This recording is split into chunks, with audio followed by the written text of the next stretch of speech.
Shalom and welcome to another in our series of podcasts from Temple Beth Am, a dynamic center for conservative Judaism in Los Angeles. Chapter 1, verse 13. I really want to get out of chapter 1 tonight, guys. All right, so he's going through the seven nations. Again, that number 7 pops up. The 7 nations, including Judah, which is number 7, before he hits the big time, which is in the middle of chapter 2, that would be Israel. Okay?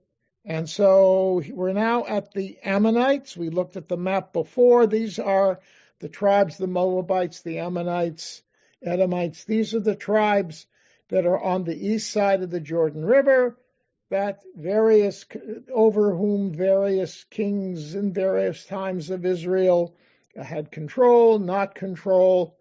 But these are nation states that existed. And he's now, remember, he's recording for us the sinfulness of these people and what God is going to do with them. So he continues on with the 3-4 structure of saying that God is not going to forgive them. Okay? So Ko Amar Adonai al Shlosha Pishei B'nei Ammon ve'al Arba lo shivanu. Thus says God, for 3 transgressions of the Ammonites, for 4 I will not revoke the decree. Why? Al bik'am harot hagilad laman harchiv et gvulam. Because they ripped open the pregnant women of Gilad in order to enlarge their own territory. That's pretty bloody. That was, he killed the women, and the understanding that would probably demobilize everybody or immobilize them. And that weakening then allowed them to move in. Plus, of course, it destroyed the population growth of that area in Gilad, which Gilad is the place where the 2.5 tribes settled, according to the Torah, in the eastern side of the Jordan River, in the northern part. And Gilad, anybody remember where the name comes from, according to the Torah? Why do we think of Balm of Gilead? What? The what? The Balm, B-A-L-M. What is that from? That I don't know. All right, I will tell you. Gal Aid, a pile of stones as a witness. Jacob and Laban, where they enter into an agreement when Jacob has fled with his family and Laban catches up, and they yell at each other, and eventually they agree to make peace, and they will go their separate ways, and they will have a pact, an agreement between the two of them, and there is a pile of stones and a matzeva and a standing stone that are erected on that spot, and it was called Gilad, based on Gal, which means a pile of it means a pile of witnessing, a pile of witnessing. And they used to use those things, either piles of stones, one on top of the other, or a standing stone as a witness for something. And that's what that was. Didn't Jacob put up a pile of stones as an altar to God after one of his dreams? Not a pile of stones. No. Oh, I know. No. What you're talking about. No, what he did was, after his dream, right, he took the stone upon which he lay at night under his head as a hard pillow. Okay, I have a pillow like that, actually. Not quite as hard. Anyway, and he made it vertical. Wow. What you're saying is that you're right. This is a very unusual thing. He does not make this a witness of an event. He makes it into an idol. He pours oil on top of it. Okay, why would you pour oil on a stone olive oil. To anoint it. To anoint it. You're consecrating it. And he says, and this is at Beit El, okay? And he says, he makes a deal with God. This is the only of the patriarchs that hamples with God, okay? And he says, for himself, if you promise me that you will bring me back here in good health, so to speak, then I promise you that I will make this into a place of holiness for you, and this stone will be Beit Elohim. It doesn't say the place. The stone will be the house of God. Yeah. What does that mean? Where is God going to live? In the stone, I guess. In the stone. And that makes it into an idol. So Jacob actually, the Bible doesn't deal with it that way.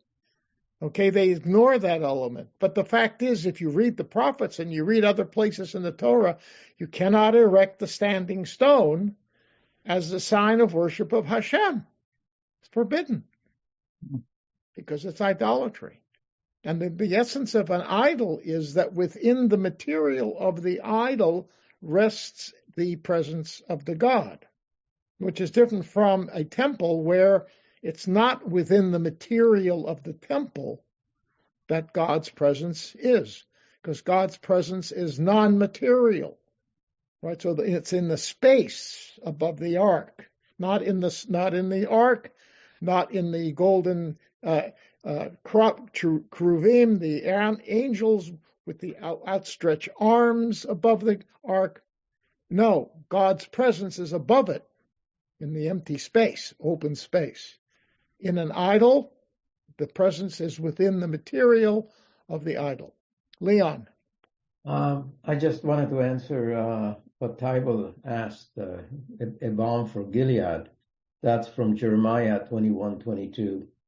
And it deals with, in the King James translation is, for the hurt of the daughter of my people am I hurt. I am black. Astonishment has taken hold of me. Is there no balm in Gilead? Is there no physician there? Thank you. Okay, Tybal, do you hear that? Jeremiah. Yeah, okay. Okay. Okay. Excellent. Thank you, sir. Sure. Okay. All right. So, but here, this is what they did. And it's a heinous, it's a horrible thing, right? This prophet is not afraid to lay out in front of us all kinds of stuff. And that's the openness of this man. It's unbelievable. Okay. So what's he going to do? Verse 14.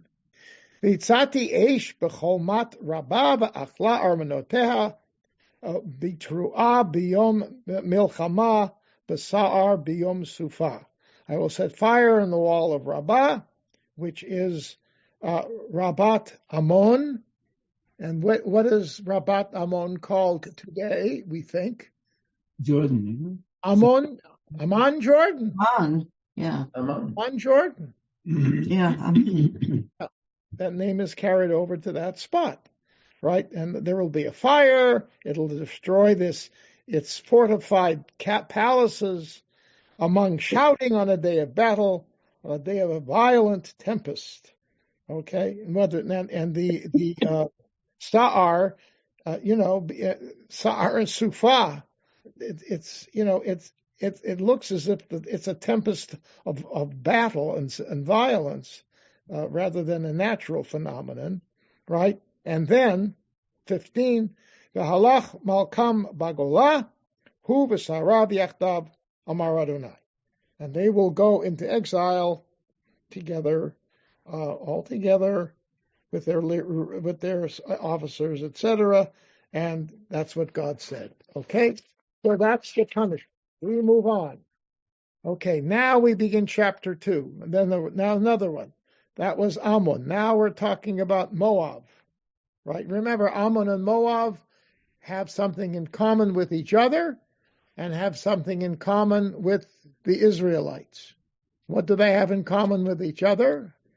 Is this going to be the Lot's daughters again? Yes, again. That's right. Lot's daughters are Ammon and Moab. Okay? No, not his daughters. The children that the daughters bear, his granddaughters, his grandsons. Remember, let's straighten this out. Lot, when he leaves with his family, his wife gets turned into a pillar of salt. They're now safe. The daughters say, we're the last people on earth. If we're going to reproduce, we have to get our reproduction from our father. We are forced into an act of incest in order to reproduce. And so they do so, and one of the babies born is Ammon, and the other one is Moab. Okay? So they are actually, by virtue of this whole process, Ammon and Moab are distant cousins of Israel, right? They're all from the patriarchal line of Abraham. And so are the Ishmaelim, no? Huh? And so are the Ishmaelim. Yes, of course. Yeah, right. But we don't deal, the Ishmaelim are not dealt with here. Yeah, okay. No, they're not, they're down there in Arabia. Okay? Yeah, no, not here. They pop up, of course, with Joseph. That's where I hear the first of them. I mean, other than the fact with Ishmael, he was promised to become a great nation, right? Right. Okay. All right. So, Ko Amar Adonai al Shlosha Pishei Moab al Arba lo Shivenu al Sarfo Atzmot Melech Edom Lasid. Wow. Okay. So, thus says God, for 3 transgressions of Moab, for 4 I will not revoke the decree, because they burned the bones of the king of Edom into lime. So, whoopee-doo.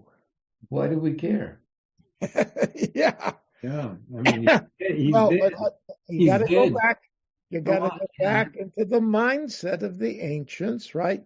When you unearth bodies, it's a desecration of the body Right.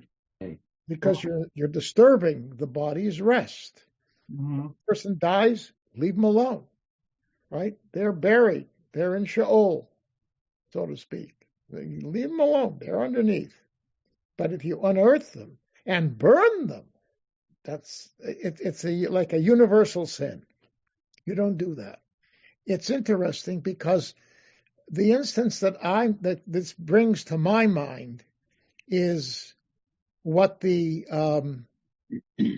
monks in Spain used to do for Marranos, for Jewish, people who converted to Christianity and who died. And after they died, they were the people who knew them and were very zealous in their faith, in their Catholic faith. They would go to the monks, the friars who ran the Inquisition and who also dealt with all of these different things, and they would say, that this guy died as a Jew, even though he had converted to Catholicism.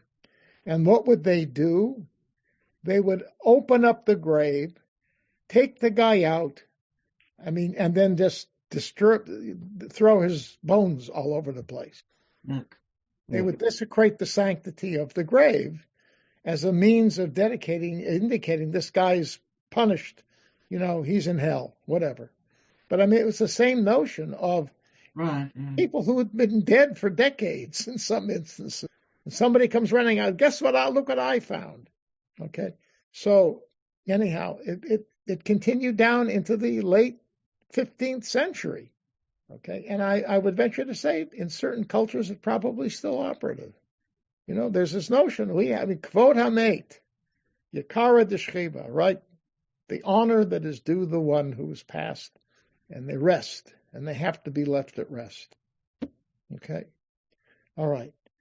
Okay, so what's he going to do? Well, all right. Things haven't really changed very much, except now it's reserved for only Jews. Yeah, right. I couldn't say that because I don't know enough about world cultures in this regard. Yeah. All right, anyway.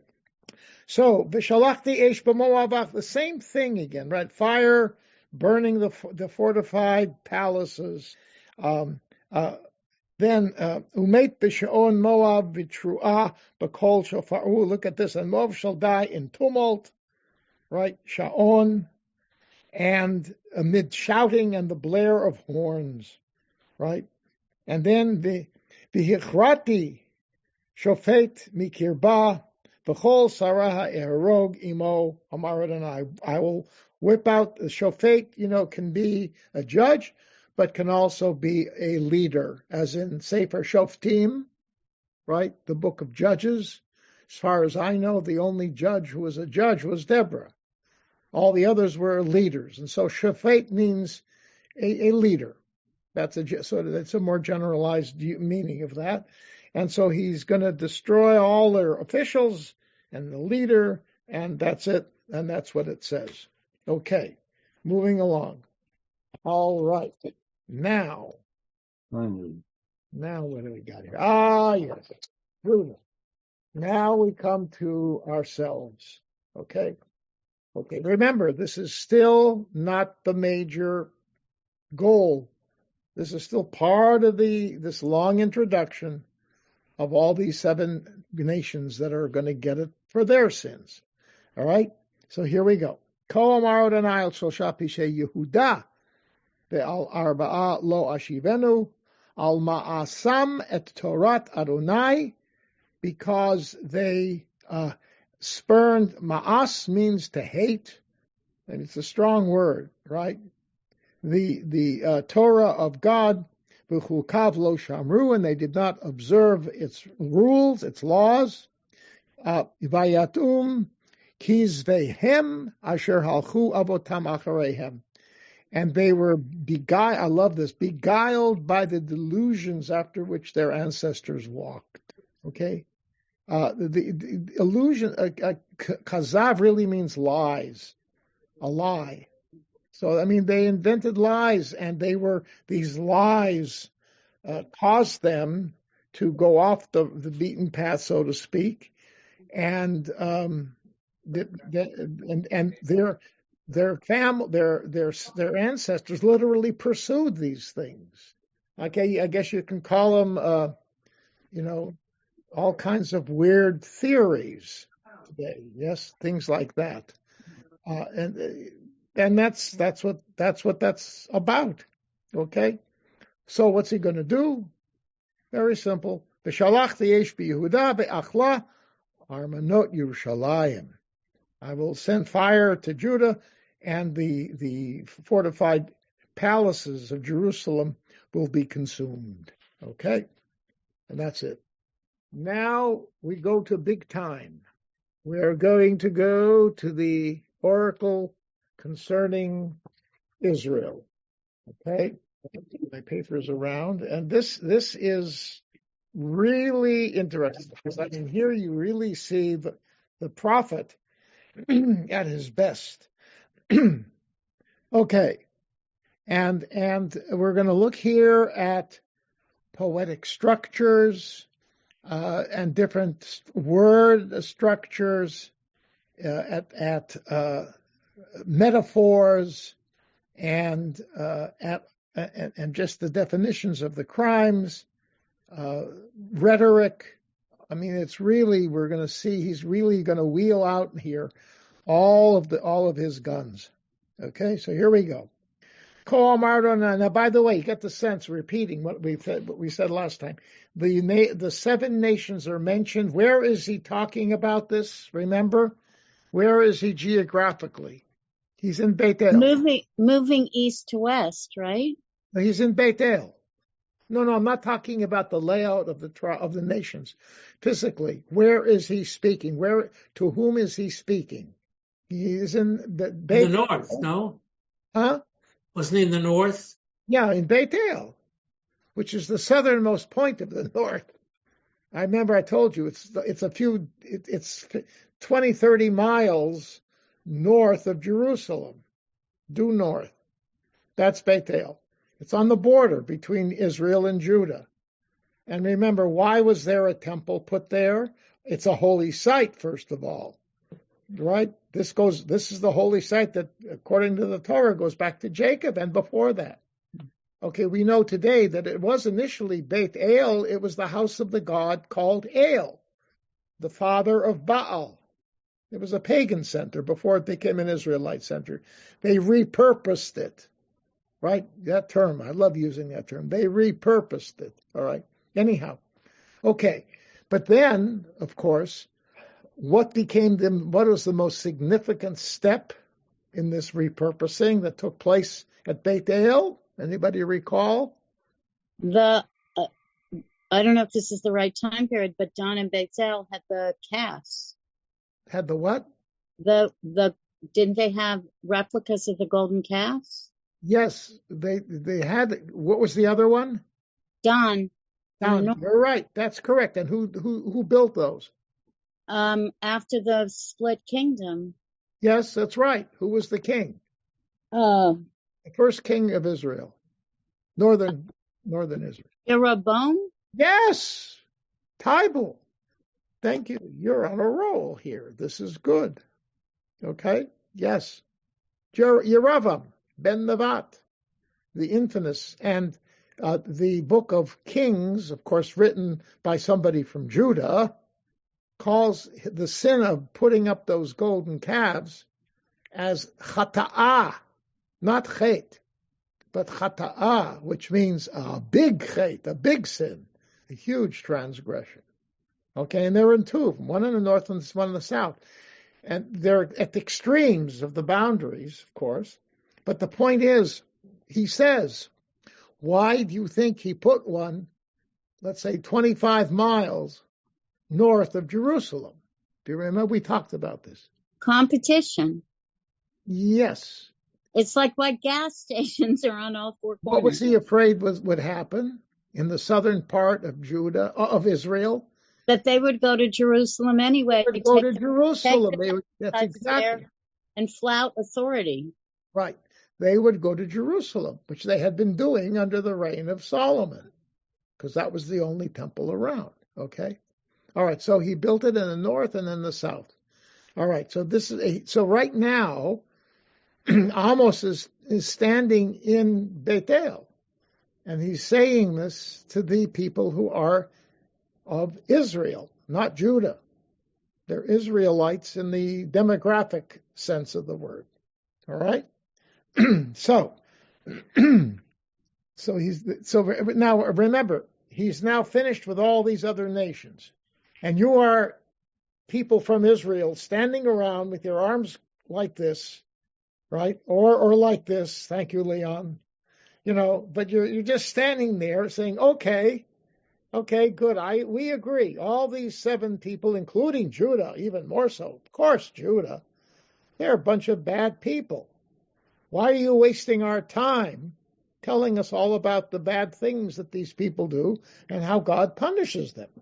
This is a waste of our time. You're such a big prophet coming up here from the south, you Judahide.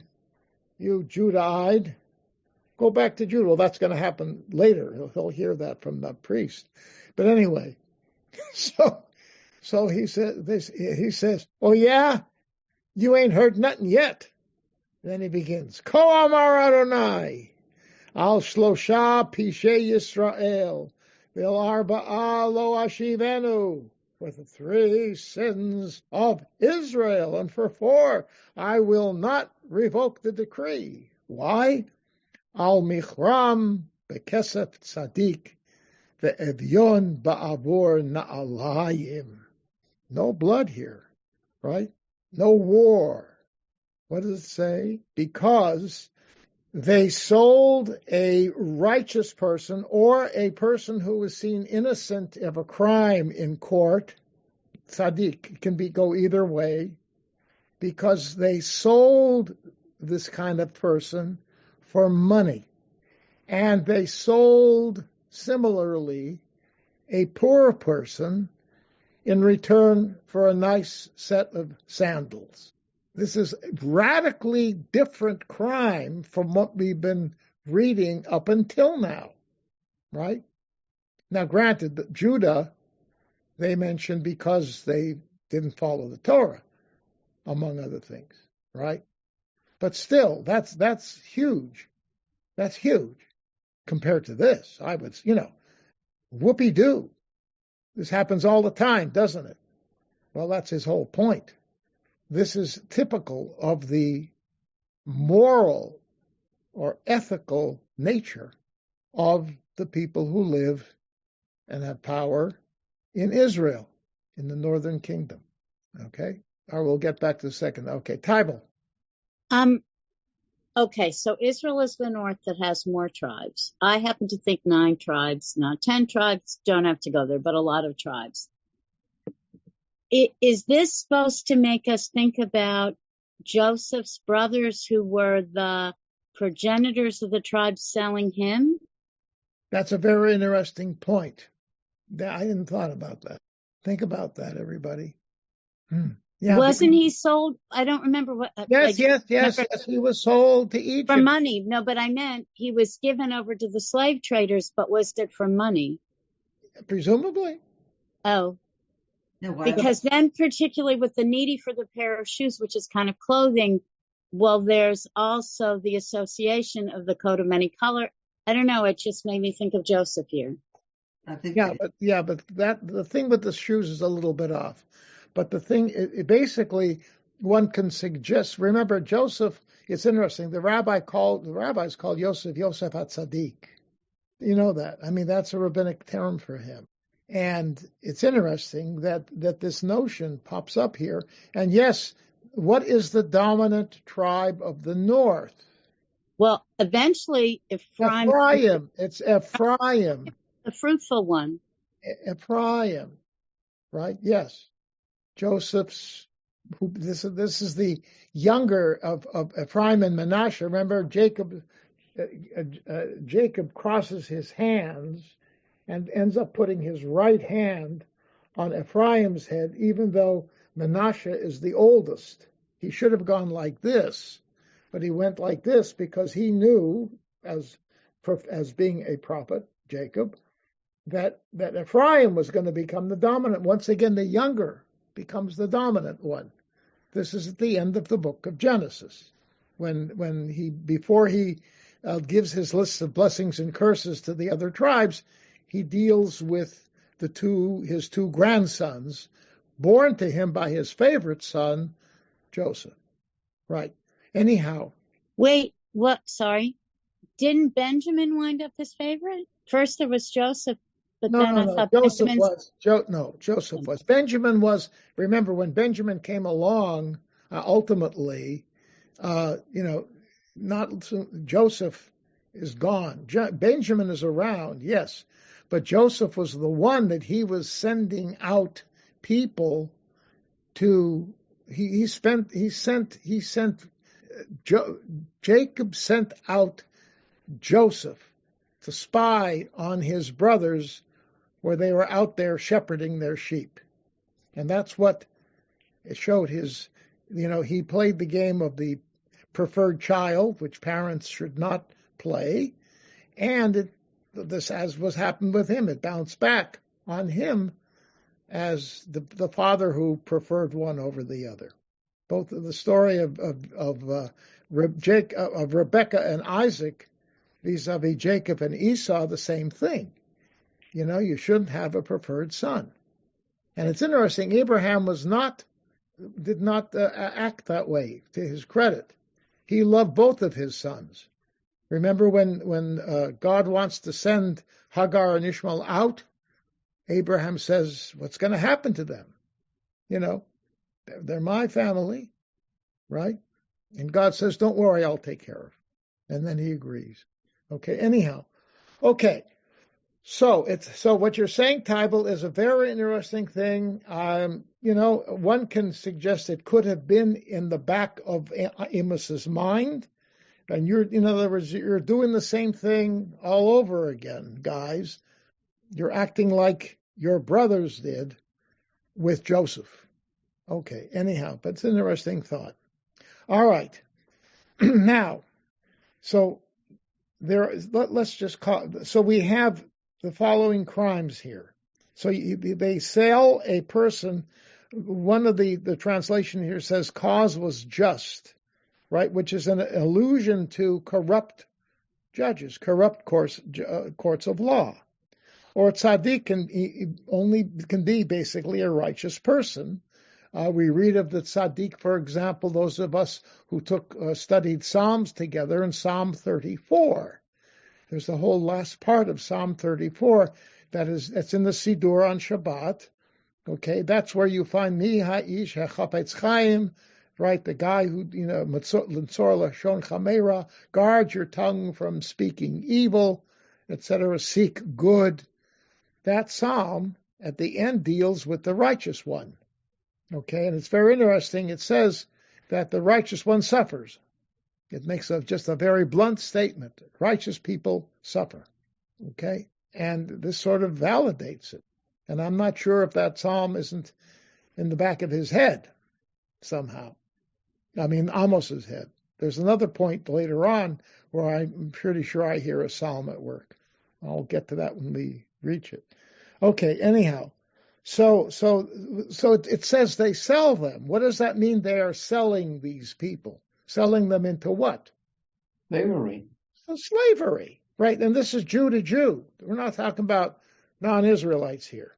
This is Jew to Jew. Amos does not deal, from this point on, does not deal with relations with the other nations.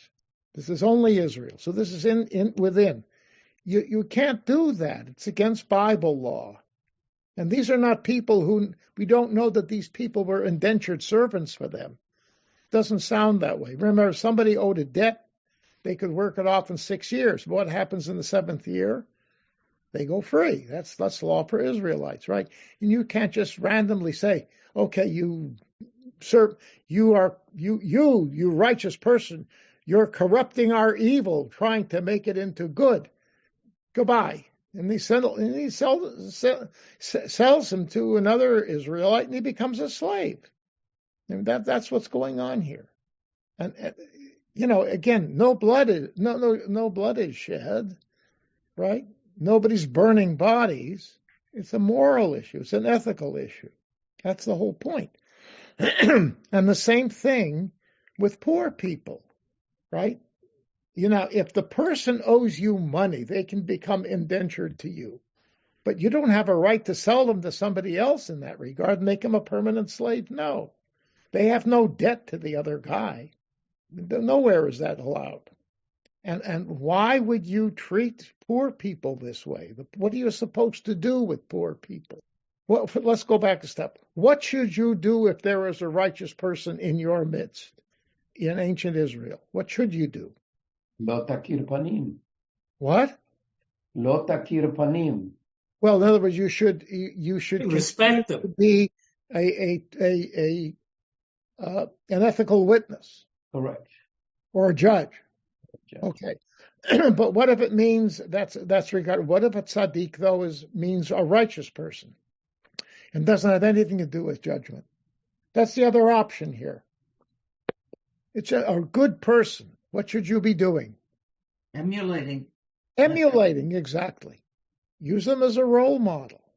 Try to aspire to some of the sensitivities that they have, whether they are piety, whether it is, very warm regard for people, helping people, right? Acknowledge.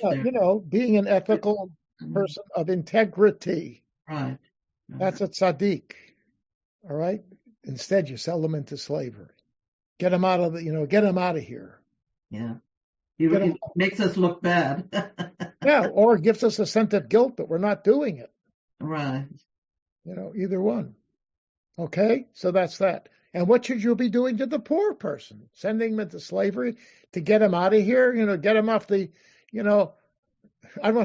if he's somebody's slave, I don't have to feed him. Well, that's what you should be doing, right? You should be caring for the poor person so they can survive. And if possible, help them in a way that can get them out of poverty, not sending them into slavery, which denies their essential right as an Israelite. Leviticus chapter 25, you may not treat an Israelite like a slave under no circumstances. The only difference is if they choose to remain with you, then they are your slave up until the 50th year. Then they can go free. But that's a conscious decision that they're making because they're more comfortable being secure in somebody's home than they would be if they were all by themselves. And don't they have to have a mark in They there? have their ear, right? They puncture the ear outside here somewhere, and it's a sign that they have been enslaved by their own choice, But even in that case, you can't treat them like a slave. They're Israelites, and as slaves, they have to be treated with menschlichkeit. So it doesn't work anyway. So these people who should be seen as either a role model or someone who should be treated with loving kindness. One of the terms for tzedakah, is righteousness. Mm-hmm. The other term is chesed, which is translated often as loving kindness. You give and help out of you're kind to a person as an expression of love for them.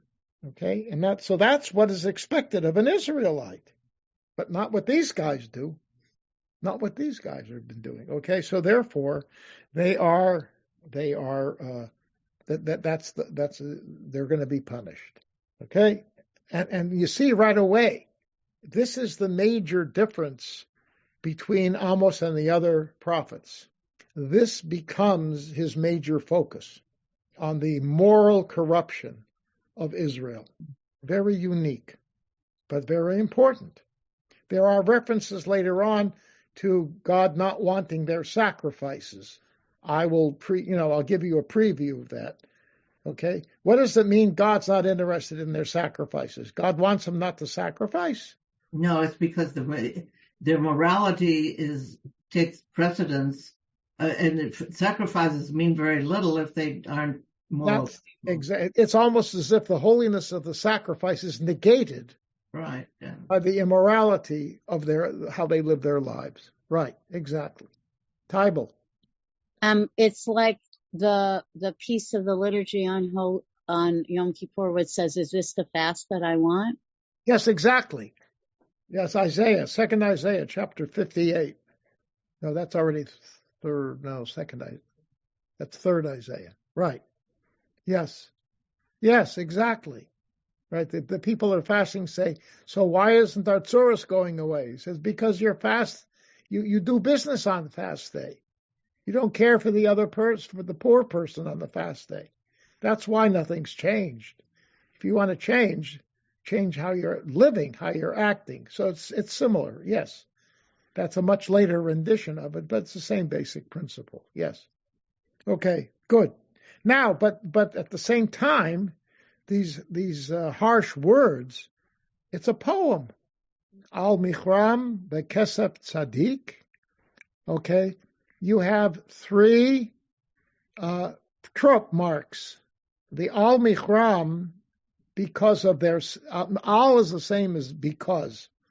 Okay, because of their having sold for money a righteous.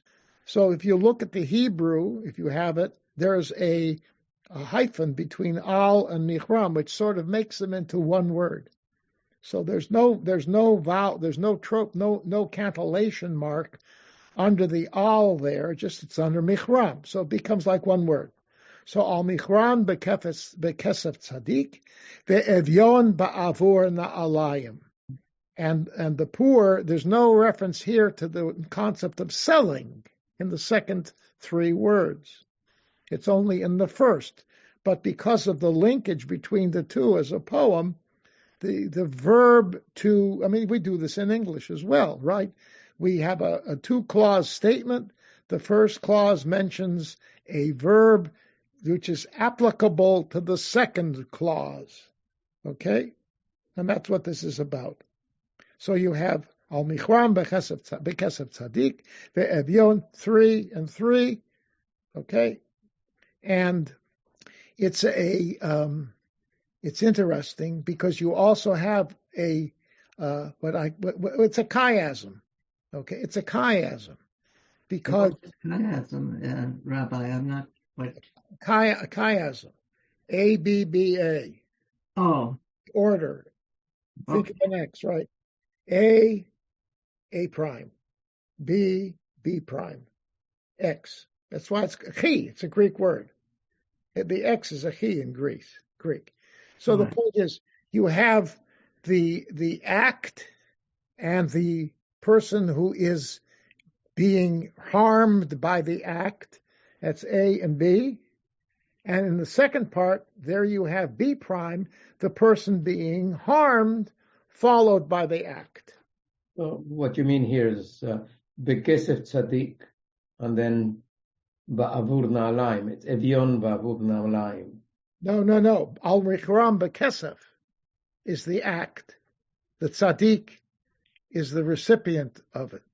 Aha. The evion is the recipient. Ba'avur na'alayim is the act. Okay, it's a structural thing. And there are lots that you're going to get used to it. He does this often. Okay, so this is definitely a poem. I was doing some reading. I have a very good book on parallelism in the Hebrew poetry. This is a good example of parallelism, right? You have two separate statements which express themselves in different ways, but same theme. One is parallel to the other, right? They are parallel, and that is typical of poetry. If you look in our Chumash, in the Eitz Chaim Chumash, or you look in the JPS Tanakh with the Hebrew, you will see there are times when you have long sentences that are prose style, prosaic, and then shorter ones which look like poems. It is because they are poems, and you can find this interspersed throughout the whole Bible. For him, he rotates in many instances. He'll have a line of a prosaic statement, which is straight informational, followed by a series of verses that are all poetic. And then sometimes with another prosaic at the end, creating a kind of a frame for it. So my point is, this man is not only, and we're going to see his words are very sophisticated. Okay, so he's able to express himself in very sophisticated terms or use sophisticated words within poetry. And the guy is a genius. He's a linguist and a rhetorician and a prophet. Quite a guy. Okay, so moving on. Now, verse 7. Now, this is really getting dicey here. Okay, the use of Hebrew here is just, it's. I mean, I know some of you don't know the Hebrew well, but just I'm trying to help you understand it by, listen to my voice and the terms that I'm referring to. You'll see. All right, so here we go. So this is a reference now to these same evil people who typify the moral vacuity of Israelite culture. Hasho'afim al afar eretz berosh dalim v'derech anavim yatu v'ish v'aviv yelchu el hana'ara lama'an chalel et shem kodshi. Okay, so here we go. Show off. We are dealing here now with a very, very unusual word. Okay, so that in Hebrew you look, it's Shin Aleph Fe. Okay, now that it can have many meanings. Okay, and we're not sure. I'm using now our my dear friend Kerler Baumgartner, my lexicon, to help me clarify. The Hebrew root is not with an aleph. The Hebrew root is probably Shin Vav Fe. Shof, okay? And we know that in ancient Hebrew, the Vav and the Aleph often shift, okay? That's the way it worked. Some of you know that sometimes if you read Torah or Haftarah, and you look in the Hebrew, all right, you're going to have the word he, H-E in English, spelled he. 1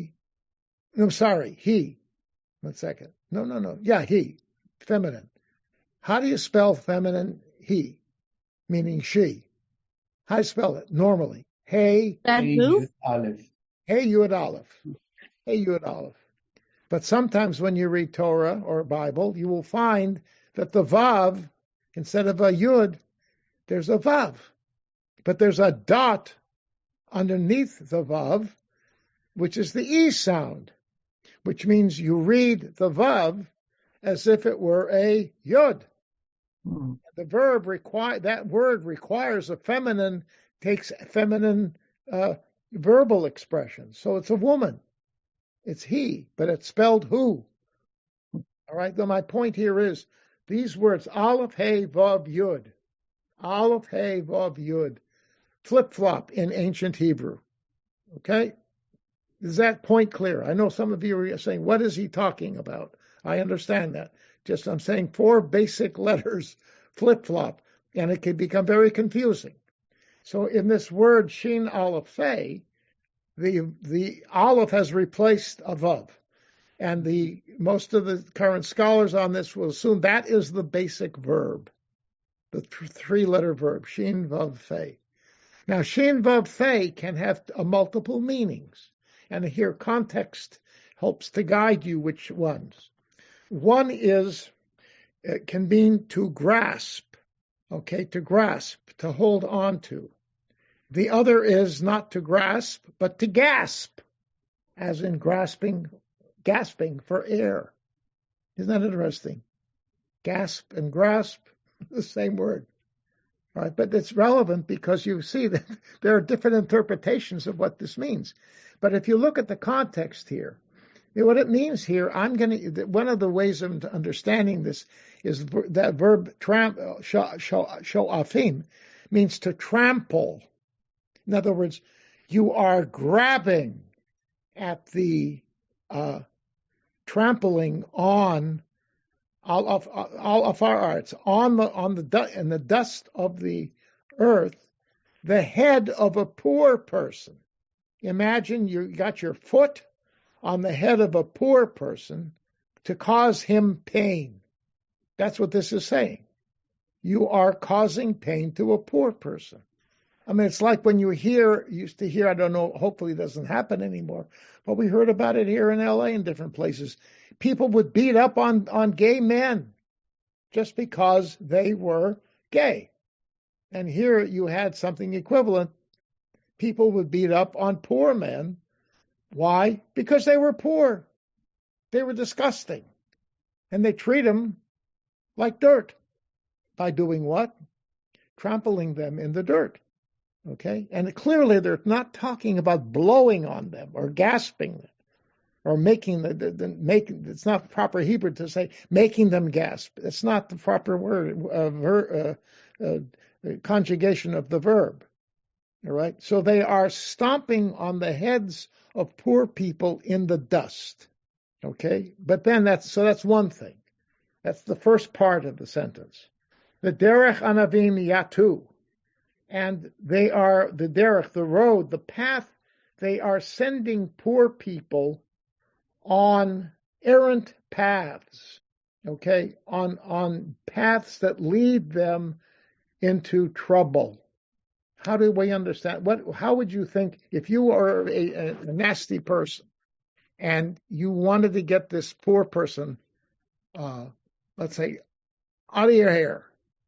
What would you, if you're sending them on bogus, perverted pathways? What could that mean?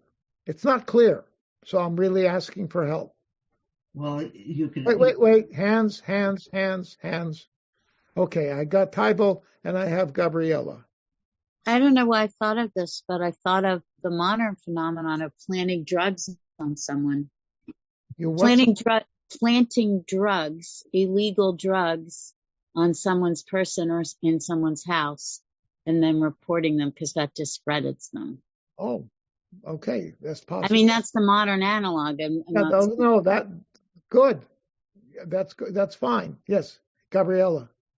Well, you could tell them that, you could spread evil gossip about someone else and make them angry at that person enough to maybe cause that person harm. So you're telling them about, some nonsense, or you can send them on an errand which will lead them to immorality. Right, or get them into trouble. I was thinking when you're talking, you go to a poor person, and let's say you want to get them out of your hair, get them out of the area. I don't want to look at them. It makes me disgusted. Okay, all right. So you want to know who's causing all your troubles? That guy over there. You see him over there? He's your cause. Do something to him. Right. And in their innocence, they say, "Okay, thank you," and they go and beat him up. So that was the path that they set them on. And what happens? Zoom. Ken, better. Okay. And so what happens to him? He gets thrown in jail. Good, he's out of my hair. I mean, you can think of all kinds of things like that. All right, but that seems to be what they're talking about. Poor people generally are so downtrodden by their poverty that they'll look for anything to get out of it. And they'll innocently trust people. We hear this all the time. Pardon me.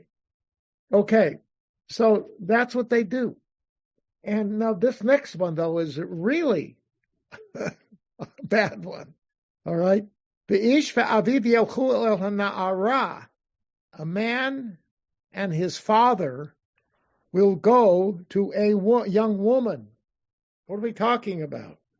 Sexual prostitution.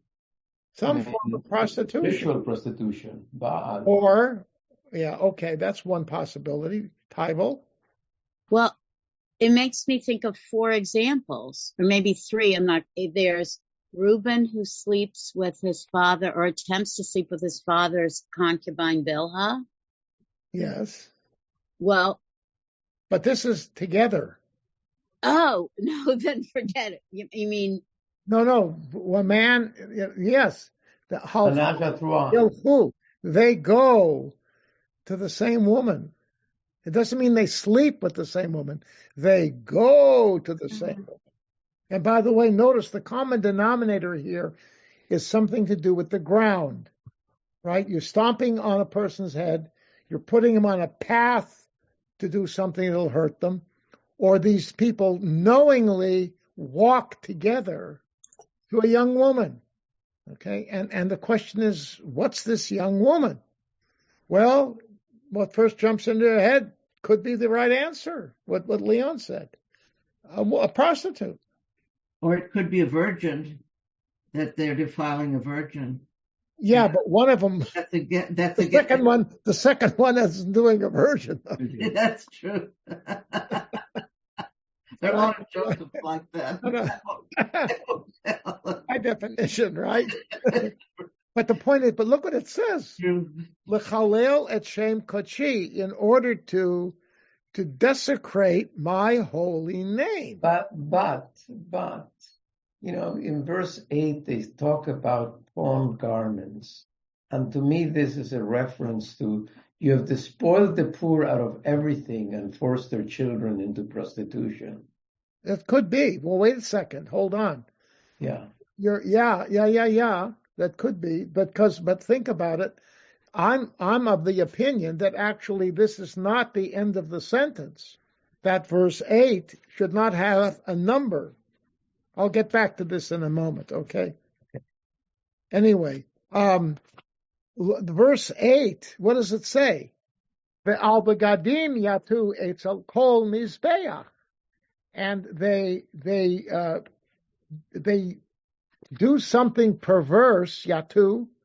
It's the same verb that you found at the beginning of, regarding the perverse path that you send the poor person on. That same verb is now here. That's why I'm saying it's a continuation of the sentence. And this reference to they lie down in a perverse way by the altars. That again brings in. So what are they doing? Is this cultic prostitution? I don't know. That wasn't something Israelites were doing. Maybe they thought they were, but I think what it really is that they would even go into a place like a shrine and lie down and have sex because it's a quiet place. Nobody's ever there. But the ancient cultures sometimes people would have sex in order to, like in a cultic way, in order. Yeah, that's right. So but I'm not sure that that's what this is. I'm not sure. Okay, well, Because the only reason I'm hesitant is because Bible scholars think that that understanding may have been overplayed because it's sexy, so to speak. We know about that. okay. But the interesting thing is, look, it says over here, in order to desecrate my name, my holy name, right? And then what does it say at verse 8? It says, and they lie down by every altar, and then they take wine, yain anushim, which means wine that they have garnered as a fine of some kind of payment for money. They didn't have, let's say, a guy who's has vineyards, okay, and makes wine, and he didn't have enough money, so he gave you a bottle of wine, okay, and they took that with them in the house of their gods. Now it's very interesting. The house of Elohim. All right. Now that's Elohim. But I mean, the point is, it says Kol Mizbeach, all altars. Are we talking about the temple in Jerusalem? No. We're talking about going to local shrines and seemingly having sex, which ultimately, or it could be, like both of them. I mean, the point is, there is implied incest here. That's the key thing. There's father and son with the same woman. Okay. It's not clear. It could be they're taking a prostitute in there, a young woman who's a prostitute. Nobody's marrying, right? It's just for pleasure. Okay. But picking up on what Leon said, these are begadim chavulim.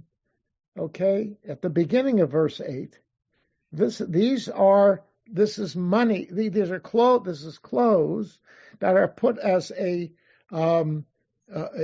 surety for a loan. Okay, but what do you have to do if you're the lender? What do you have to do with those clothes? To give them. You have to give them back to them back for night time. Yeah, at nighttime, because that's what they sleep on. Right. And not only are they not giving them back, but they're lying on them at an altar. Exactly. No less. Exactly. I mean, so this is a multiple-tiered perversion that's going on. Yeah, but who's lying down? And 3 times it refers to something that is a desecration of God, right? The generalized desecrating God that's mentioned in verse 7, all right, where they talk about going to the woman in and of itself. It's a desecration of God, right?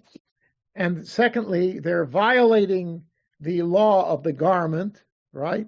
And they're doing so not only is the act of desecration, but right by the altar, which means they don't care about. And that's the same altar that tomorrow they're going to bring a sacrifice to make God happy. I mean, theoretically. This is the corruption of corruptions, multiple tiered. And this Amos is really angry here. Do you get the drift, guys? He's really angry. Try to look at them. It's horrible. Okay, it's unbelievable. So, it is a very. He's really angry. He's really angry. I just wanted to go back a moment, though, just to show you how this verb is used. Shin, vav, fe. We're skipping back for a minute, meaning either to grasp or to gasp, right? To gasp for air or to grasp onto something for some reason, hold on tight, push down upon, that type of thing. There's an example of that very early on in the Torah. Chapter 3 of Genesis, verse 15. And some of you may read, I'll read the Hebrew, then I'll read you the English. Ve'eva ashit beincha uvein ha'isha This is God's word to the snake, to the serpent, after the incident in the Garden of Eden with the forbidden fruit. Okay? Ve'eva ashit beincha uvein ha'isha uvein zar'acha uvein zar'a hu yeshuvcha rosh ve'ata teshufenu akev. Okay? I will put enmity between you and the woman, Eve, and between your offspring and hers. They shall strike you at your head, he says to the snake, and you shall strike at their heel. And the verb is shuf. Okay? It means you're grasping, you're biting, you're doing something, hard, an expression of squeezing. In one case, it's biting, right? What does a snake do? Unless this is a serpent, no, it's not. This is not suffocation. The serpent is biting the heel of your foot, right? When you are grabbing at the serpent's head to disable it, presumably. Okay? So, but the point is, in either case, there's a sense of grasping, right? What are you doing to the serpent's neck, so to speak? They don't have a neck. But you're grasping at their head. Maybe you're trying to muzzle them and to choke them to death. I don't know how to, I'd never killed This is not a snake, by the way. It's a serpent. It's a big snake. Okay. Yeah, this is a big snake. Okay. So, this is, anyhow, so there you see, that's another example of it being used as applying pressure to someone. Nothing to do with breathing here. It's applying pressure. So that's one thing I wanted to just make a mention. All right, moving on. Let's see what the time is. Oh, we got 15 minutes. Okay. Oh, this is good. Isn't this good? It's so fast. It's so interesting. Yeah, but this is juicy. I mean, it's really, if there's a lot of stuff to look at, that's why this guy just fascinates me so much. I mean, his use of all the stuff putting together, and you really get a sense, right? Okay. Then, all right. Now, however, so he lays out all this basic, horrific scene of gross immorality. Okay? And now he's going to make a radical shift. All right? And this is by way of making a huge contrast. So it's like he's saying, keep this in mind. But let me tell you something now, he says. God's now going to speak of the good times, the good things that God did for Israel. Okay? And he'll start, this is verses 9 through 11. He talks about things that God has done for Israel over the centuries. And then verse 12, he will again renew his tirade. This is a preview of coming attractions. All right, now let's look at the attractions. All right, so God is saying, Va'anochi hishmadati et ha'emori mipnehem. Somehow he switches now, talking about them in the third person, them. Okay, it's like he's talking perhaps your ancestors a long time ago. Maybe that's what this is referring to, because he's talking about the Amorites. This is something that God did in the ancient past. The Amorites were no longer around when Amos was prophesying in the 8th century. The Amorites are mentioned among the 7 nations of Canaan, Ha'emori. Okay, so but this is at the beginning of the time when Israel begins to move in. All right, these are the 7 nations that Israel has to get rid of, or God has to get rid of in Canaan. The Amorites were probably the most powerful, but they're talking about during, God is saying this, dealing with more or less contemporary times when the Bible is being written. In other words, let's say around the time of when we presume the Exodus to have been late 2nd millennium, right? Somewhere 1300. I mean, what the Emerites in the course of the 1,000 years preceding let's say 900 years preceding the presumed date of the Exodus. The Exodus date, let's say for discussion, 1250, 1300, something like that. So during the previous centuries, the Emerites, the Amorim, were very powerful semi-nomadic people who scourged the areas of Mesopotamia and the Levant. In other words, the areas that we are talking about, and even further east and north, Mesopotamia, right? In other words, there were times when you had great empires in Mesopotamia. There are other times when these empires fell apart, and these guys would step in, and they would, claim control.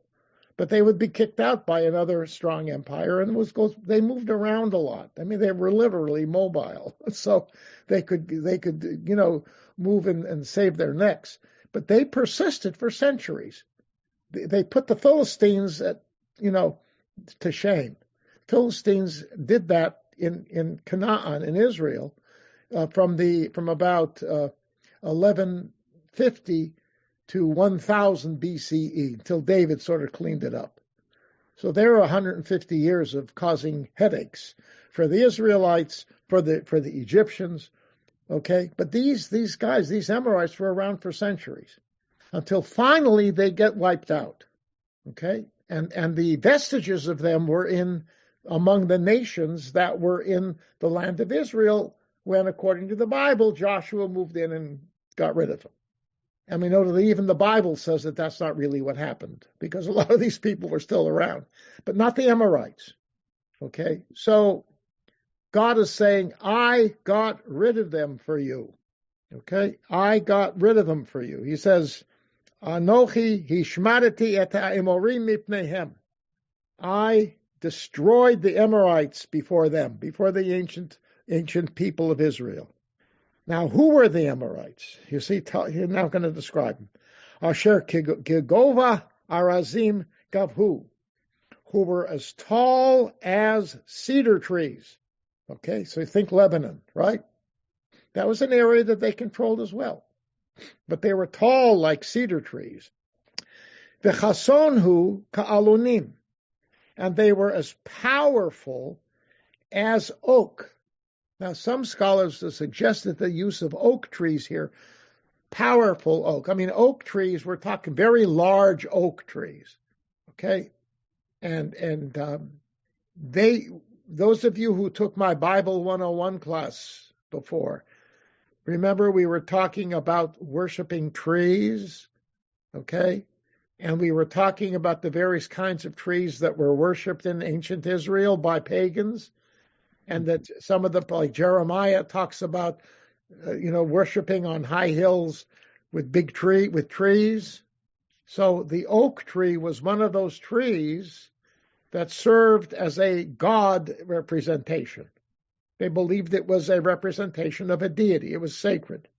Now, that's not what it's talking about here, but some scholars suggest there's an allusion to that here. Also, oak is a very, very hard wood. Yes, but who's destroying it? God. So it doesn't matter. In fact, look what it says. And I have, this is probably referring to the Alonim, and I have destroyed, it says it's fruit, but it doesn't have fruit. It's probably talking about the green growth, because it says above, and its roots below. So in other words, God is destroying these powerful oak trees from top to bottom, literally. They're gone. And that's exactly what he's saying God had done to the Emorites. And he says, and you should be grateful for that. I did that for you, right? Okay. Now, interesting thing. The word chason, meaning strength, strong, is found only here and in the first chapter of the book of Isaiah. In the whole Bible, twice. Very rare word. What's interesting is If you want to read another prophet who uses rare words, obscure words, technical language, you're reading him in Amos and Isaiah. There are two of them. They're very much similar. Isaiah has an even richer vocabulary. I've said this before. Reading the first 39 chapters of Isaiah is a challenge. The language is very demanding because he uses a lot of very unusual words. Okay? And this is an example of one, but Amos is using the same one. Remember, Amos preceded Isaiah by about 30, 40 years. So he got there first on this one. Okay? All right. Now, going on. Now, so that's getting rid of the universal problem, the big problem that affected everybody in the area. Now, verse 10. Va'anochi ha'aleti etchem me'eretz Mitzrayim. I brought you up from the land of Egypt. Va'olech etchem ba'midbar arba'im shana. And I led you, I walked with you through the desert for 40 years. La reshet et eretz ha'emori. He ties it back up in order to inherit the land of the Amorite. So you see, he really did it for them. This is the whole point. He did it for them. What's more, and this is the facts of history, you cannot deny it. It happened. All right? But then I also did something else good for you. Verse 11. Va'akim mibnechem l'neviim u'mibachurechem l'nezirim. I have raised up from your sons prophets, and for your young men as Nazarites. This is a good thing. And he says at the end the rhetorical question. Ha'af ein zot b'nei Yisrael me'um Adonai? Is this not the case, O children of Israel? Says God. He says, do you deny this? A rhetorical question, of course. So is God talking to the people of Israel or only to Amos? No, Amos is relating this as a prophet from God to the people. Okay. That's what a prophet does. Okay. I mean, and remember, that is the unique feature of Israelite prophecy, or, well, it's I'm thinking in terms of the Christian Bible, right? In the Christian Bible, the speaker is Jesus. I say to you, there is no prophet in the Hebrew Bible who says, I say to you. Find it. Let me see if you can find it, let me know. Prophets always speak in the name of God. God said, this is the word of God. This thing, the Adonai, is a common ending to a prophet. Ko amar Adonai. Huh? Ko amar Adonai. At the beginning, Ko amar Adonai, exactly. At the beginning and at the end, you'll often find these words. Okay, so prophets don't make up their own. No, it's God. Okay, so right now, these are the good things, right? Why was Nazirim considered so good? Why is what? Nazirim was considered so good. Good. Because Nazirim are people who accept upon themselves a higher level. They try to seek a higher plane of holiness. They restrict themselves from certain things. Remember, the Torah has it. Yes, it is a concept that the Torah validates, and it's understood, and most people didn't do it because it was challenging. But it's they don't cut their hair. Exactly. Drink. They couldn't touch dead bodies, couldn't drink, no alcohol, not even eat grapes. I mean, these are restrictions that they accepted upon themselves as signs of a higher level. It's almost like a walking monk, right? A monk. Think about it, how monks live. They take an oath. They follow a rule that is more strict than the rule that the other people are required to follow. And the idea is that these are people who have a strong zeal to move up to what they believe to be a higher level. It's like people serious Hasidim who eat glot meat.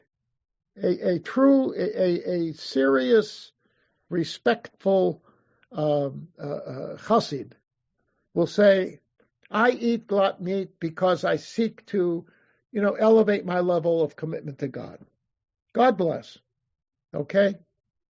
You have to respect that. Okay. What becomes the problem? This is now a little bit of editorial comment.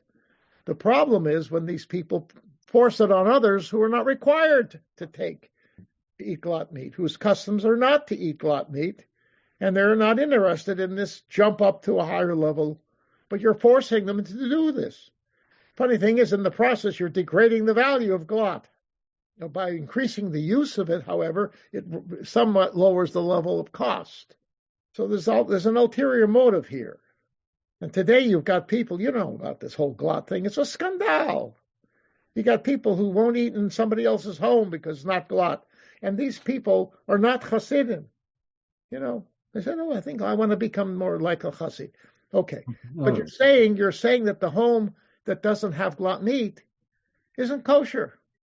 Now, if I have friends who will say, okay, I'll buy you glot meat, you can eat the glot meat, and we'll eat together. No, I can't eat your house.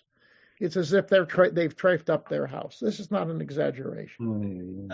Okay? I mean, that's unfortunate. But this notion of trying to personally elevate yourself, fine. If you feel that, good for you.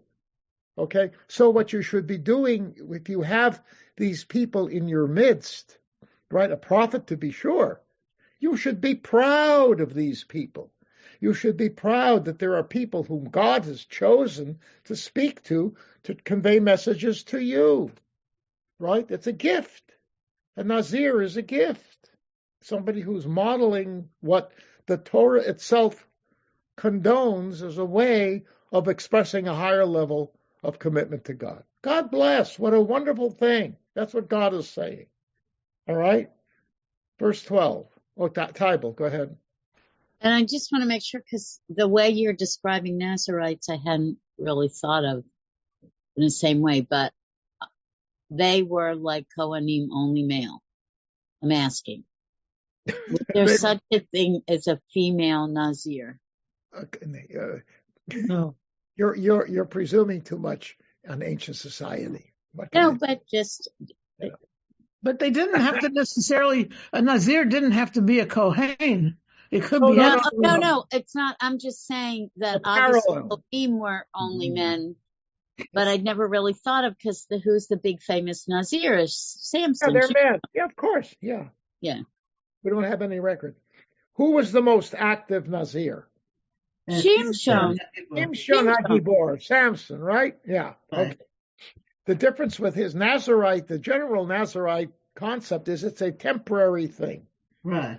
It's for a period of time. You take an oath for X number of months or years, whatever. I'm going to live this way, and then it's over. Samson, of course, in utero, was made a Nazir by his mother agreeing that this child shall be dedicated to God in this way. Right. Yeah. And that's for life. That's an exception to the rule. Okay? Oh, I didn't realize that. I thought they were all for life. No. Oh, no. In fact, it says when you're finished, you have to get bring a sin offering. Why?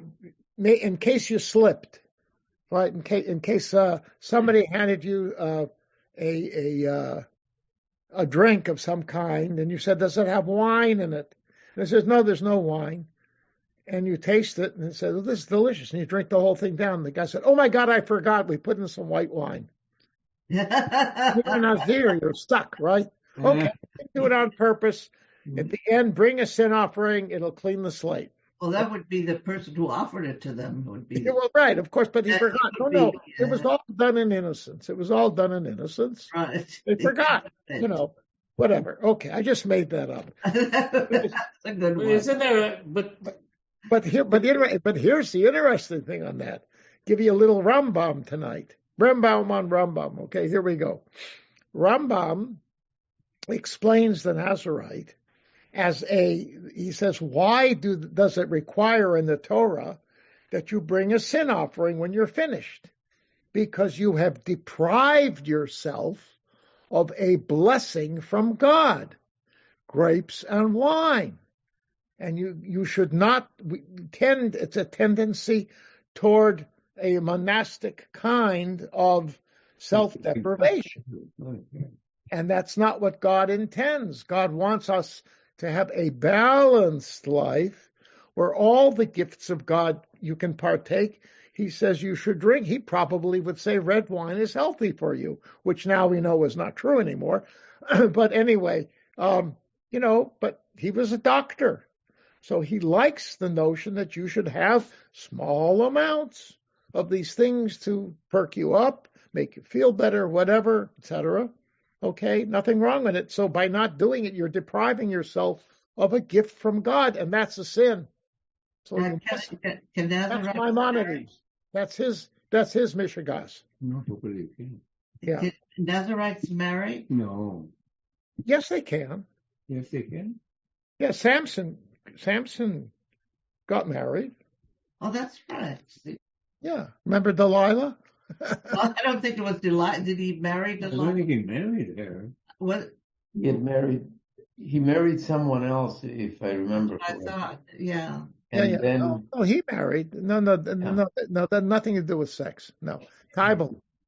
So you said that, and it reminded me of the Rabbi Samson Raphael Hirsch, who on his deathbed, he told his students to make sure they saw the Alps. That they what out? They saw the mountains that were the Alps. The Alps. The Alps. Because, Yeah. I mean, it's like what you said about Rembaum just now, where you're not supposed to deprive yourself of a blessing from God. And I see. it said I'm not telling it that well, but the Rabbi Samson Raphael Hirsch on his deathbed basically said to his students that the things that are allowed, that are the wonders in the world, you are obligated to go. Yes, that's right. Enjoy them. Right. Yes. God's creation. What's this? Ron Wolfson wrote a book about the 7 things you'll be asked when you go to heaven, and one of them was, "Have you seen my world?" Yeah, right. Yeah. You can say you went to Hawaii, you went to other places. Yeah, exactly. Yes. I mean, look, the point. Absolutely. Well, think of the 100 blessings. All the blessings you're supposed to say. Recognize the beauties in God's world. Right? I mean, that's the whole point. Sure, absolutely. But all from Rambam's point of view, in moderation. That's his point. And he saw a Nazarite situation as being extreme. But it was validated in the Torah. Okay, but you got to pull back from the extremity. So the Torah gave you the antidote, which is the sacrifice. And then you're okay. It was all built into the system. All right. So anyhow, so these are the blessings, right? God did all these wonderful things. He destroyed the Amorites, brought them out of Egypt, and gave them the land of the Amorites, and he gave them different kinds of people within their midst, humans, real life people who could serve as role models for them in different expressions of their faith in God. And one of them speak for God, the other one speak for themselves. And a blessing. Verse 12. And with this, I believe we will conclude. Okay, right. So, all right. Then, so what? Let's go on. Verse 12. V'tashku et hanazirim yayin ve'al nevi'im tzivitem lemor lo tinav'u. You made the Nazarites drink wine, and you ordered the prophets not to prophesy. This is how you treat a blessing. You perverse people. You don't get it, right? You don't get it. And here, too, there's a little bit of a chiasm, okay? You have in verse 11, you have Nevi'im and Nazirim, and in verse 12, it's Nazirim and then Nevi'im, A-B-B-A, okay? And you have here this is a little poem. Va'akim mibnechem l'nevi'im u'ibachurrechem l'nazirim. All right, and I the second part is it lacks the establishment of them. Nothing like Akim. I have established, created, whatever you want to say, raised up, It's not in the second part, but it carries over from the first. Okay? Akim mibnechem l'neviim umibachurechem l'nazirim. All right? Okay. So now we have completed this part, and now you can see that God is really yelling through Amos, and what has become a world a society turned upside down. When you forget the gifts that God gives you, and you interpret live gifts in your presence, and literally negate them, make them inoperative when they are blessings from God, what kind of people are you? Okay, and this is just the beginning. So now you get the sense. The words, the special words that he uses, there's more to come on that. Special words. Then the next part, the last part of this, verses 13 through 16, which we will do next time, I've got some really, really interesting metaphors. So that's why I'm so excited about this prophet. And I'm hoping you'll understand that these, if you understand the background, of course it takes digging to get the background or some good commentaries. But if you understand the background behind all these things, you realize this guy is brilliant. And the metaphors that he's talking about and the terms that he uses and the images that he conveys in your mind when you think about them are very poignant, very powerful. And it's all part of his rhetorical training. He knows how to create mind images through speech. And he's got some real big ones coming up. You have been listening to another in our series of podcasts from Temple Beth Am, a dynamic center for conservative Judaism in Los Angeles. If you enjoy these podcasts, we invite you to write a review on the Apple Podcast site or wherever you get your podcasts. For more information about Temple Beth Am Los Angeles, go to tbala.org.